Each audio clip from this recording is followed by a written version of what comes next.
Hello, I am doctor Madhavi Vaish from Bharat homeopathy. तो आज हम बात करते हैं, क्या कैफ़ीन पार्किंसन पेशेंट के लिए फ़ायदेमंद है या नुकसानदायक। तो हाँ, कैफ़ीन पार्किंसन पेशेंट के लिए काफ़ी फ़ायदेमंद साबित हो सकता है, क्योंकि कैफ़ीन का न्यूरोप्रोटेक्टिव नेचर पार्किंसन में काफ़ी हेल्पफुल साबित हो सकता है। कैफ़ीन इनटेक अगर कोई पार्किंसन पेशेंट कर रहा है तो बहुत सारी एपिडेमियोलॉजिकल स्टडीज़ में पाया गया है कि जो लोग रेगुलरली कैफ़ीन इनटेक करते हैं उनमें पार्किंसन की प्रॉब्लम कम देखने को मिली है या रिस्क कम हो जाता है उन लोगों में। लेकिन बहुत ज़्यादा भी कैफ़ीन इनटेक नहीं करना चाहिए। कैफ़ीन डोपामाइन प्रोड्यूसिंग न्यूरॉन्स को भी प्रोटेक्ट करता है, इसलिए ये काफ़ी फ़ायदेमंद है पार्किंसन पेशेंट्स के लिए। आइए हम बात करते हैं कि कैफ़ीन काम कैसे करता है पार्किंसन डिजीज़ में।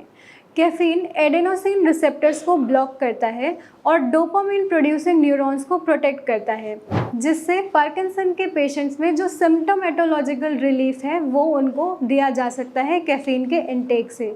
लेकिन कैफ़ीन इंटेक करने का भी टाइम होना चाहिए। कैफ़ीन इंटेक ज़्यादातर पार्किंसन पेशेंट को दिन के टाइम में करना चाहिए, रात के टाइम में नहीं। कैफ़ीन से वो दिन के टाइम में वेकफुलनेस इंड्यूस कर सकते हैं और एक्सेसिव स्लीपीनेस या छोटे छोटे टाइम के लिए जो पार्किंसन पेशेंट सो जाते हैं उनके लिए काफ़ी फ़ायदेमंद है। ये दिन के टाइम में वेकफुलनेस मेंटेन रखेगा और रात के टाइम में वो स्लीपी हो जाएंगे और वो अच्छी नींद ले पाएंगे, और ये पार्किंसन पेशेंट के लिए बहुत ज़्यादा ज़रूरी है। इससे उनकी सर्काडियन रिदम मेंटेन होगी और उनमें एंग्जाइटी, ट्रेमर, डिप्रेशन, ग्रीफ जैसे कोई सिम्टम नहीं आएंगे। ये चीज़ें अवॉइड की जा सकती हैं। कैफ़ीन ब्रेडिकाइनेसिया, जो कि स्लोनेस ऑफ मूवमेंट होता है, उसको भी रिड्यूस करने में काफ़ी कारगर है।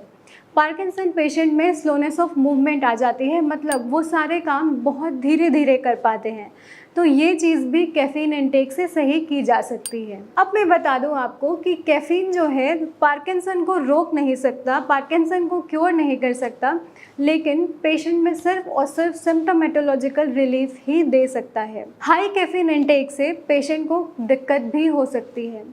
उसके अंदर ट्रेमर्स, डिप्रेशन, एंग्जाइटी, इस तरह के सिम्टम्स भी देखने को मिल सकते हैं। अगर पेशेंट में इस तरह के सिम्टम्स देखने को मिल रहे हैं तो आपको अपने हेल्थ केयर प्रोफेशनल से तुरंत कांटेक्ट करना चाहिए और अपनी दिक्कतों के बारे में शेयर करना चाहिए। कैफ़ीन की tolerance level patient to patient differ करती है, इसलिए अपनी टॉलरेंस लेवल पेशेंट को पता होनी चाहिए और उसके हिसाब से ही कैफ़ीन का इंटेक उसकी डाइट में होना चाहिए। तो अब मैं बता दूं कि कैफ़ीन जो है पार्किंसन में उसके सिम्टम्स को कम करने में हेल्प कर सकता है, उसको रिलीफ दे सकता है टेम्परेरली, लेकिन उसको परमानेंटली क्योर नहीं कर सकता।